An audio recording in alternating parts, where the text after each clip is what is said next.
kind of switching gears for a second, you have a book coming up, Unsaid Things. Yeah. Yes. Okay. McFly USA __ says, who came up with the idea for Unsaid Things?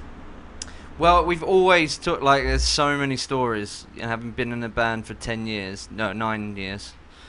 There's obviously a lot of stuff that goes on, and so we've always joked like over the years, been like stuff which you can't say, and you'd be like, oh, we'll save it for the book, and then and we just thought, yeah, it's kind of there was just talk of doing it, and we had an offer from a publishing company said we'd be interested, and we're like, oh well, maybe it's time to tell some of the stories. Lots of great stories, lots of great pictures, stuff that people haven't seen before. Yeah, well, I think it was important for us because, there are other bands in the UK that share similar fans to share a similar demographic, and they all had books out after like a couple of months into their careers and stuff, and we never wanted to do that. We almost had a book out after a couple of years, after we'd been in a band for a couple of years, but we just thought it was a bit naff and didn't do it. And in hindsight, we probably should have done. Yeah, you should have put together that sticker photo book. Yeah, but now we didn't want to do something like that. We didn't want it to just be like our book with loads of pictures and then a couple of little tame stories. We wanted it to be our autobiography and tell exactly how it happened and it directly from us. And that's the problem, you see, because when we did first start, all our fans, we would just see the whole time you'd either be signing your album sleeve or this book, this McFly unofficial book, right? And it was really annoying because when you just knew that it was just someone's just trying to cash in off the back of us, and it was just pictures of us basically with pointless facts like what's our favourite meal, and so like the questions I'm asking today.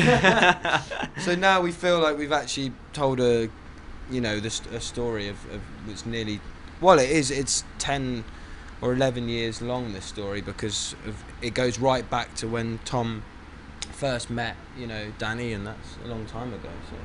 And it's going to be out by Christmas? Yeah, in October, I think. Next, Emmy Patton, 1. Is there a song by another artist which you wish you'd have written? Lots. That's a lot. If you don't have one, it's all right. Happy birthday. That's the money maker. PRS check. That's a ton of money. But does someone actually get PRS off of Happy Birthday? Yes. Sung everywhere. It's not actually on radio or. Okay. What about the national anthem? During the Olympics, yeah. You make a fortune in the Olympics, Yeah. on the World Cup. Well, if you wrote the American national anthem or the Chinese one, because they won the most medals, so we sung the most. Oh, England didn't do too bad. We've been listening to lots of good tunes, like we said, on your radio stations. So, if I met a genie, one of my wishes would be to have a magic guitar, and whatever song I played on that guitar, it completely erased it from history, and I had written it there and then. Do you have to play it accurately though, or does it become your version of it? The only problem is, Dougie, that's the beauty of it, is that you have to learn all the songs before. Sometimes great songs that you think, you can't remember quite how it goes or quite how the verse goes, so you have to rewrite the verse or rewrite the lyrics. With great power comes great responsibility. Yes, true. Yeah, but also like what makes great songs great sometimes are like when they were released and the situation around it. And so you might have this song, which is a huge song that you've now written, but no one cares about. And the artist that sings them, like you doing "Simply the Best" by Tina Turner, not quite the same thing. But I wouldn't do that. You'd see that Bob Marley picture slowly fading. Like back to the Future.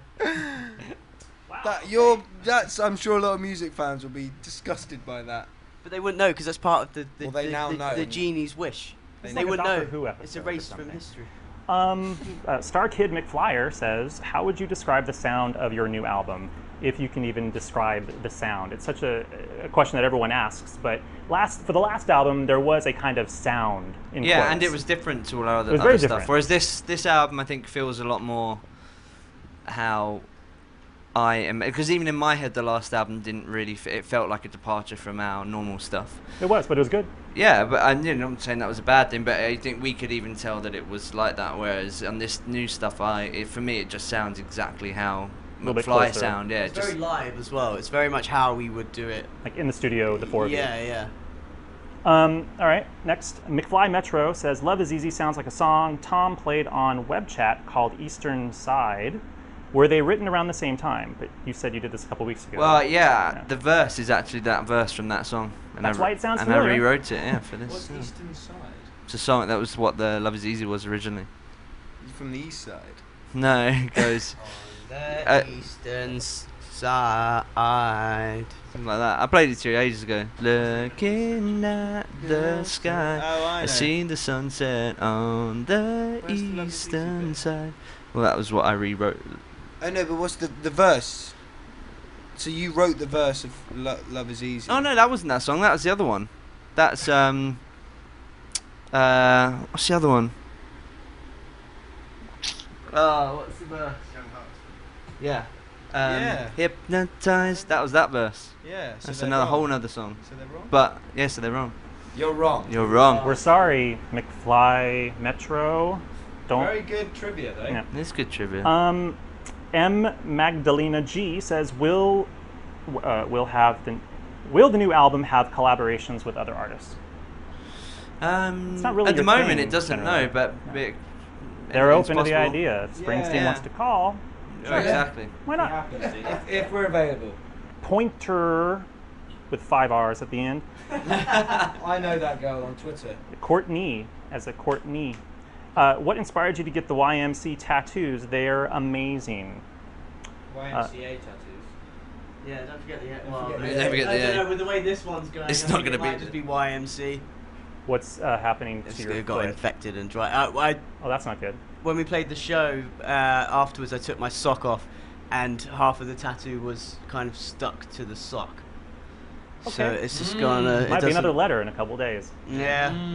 But is there a meaning behind them? Well, we like the song Y.M.C.A. We find it. You like to stay at the Y.M.C.A. Well, we Yeah. find it catchy and amusing. And What better way to come out? exactly, yeah. Right. Really, to be honest. And then we often have it, play it before we go out, just to get people in the mood Do you really? before we come Yeah, out. we You'll see generally tonight. Well, no, because you know it's such a great crowd participation song. Like everyone goes. You'll see tonight if you stay and watch the See, I show. wasn't sure how much BS I'm getting. No, this is generally this is true. true. It's the, This is the truth. It's always the last song that we plays out in the crowd before we come on stage. So people know that the next song is us. Everyone goes, oh, yeah. It's it's a shame. It is a shame that it's like 15 minutes long though. It is a long. It's song. really long. You probably picked the long version of the song. There's a shorter version. It's only like 3.5 minutes. Oh yeah, we've got the. You know all about Y.M.C.A. Yeah. I often stay at the. Exactly.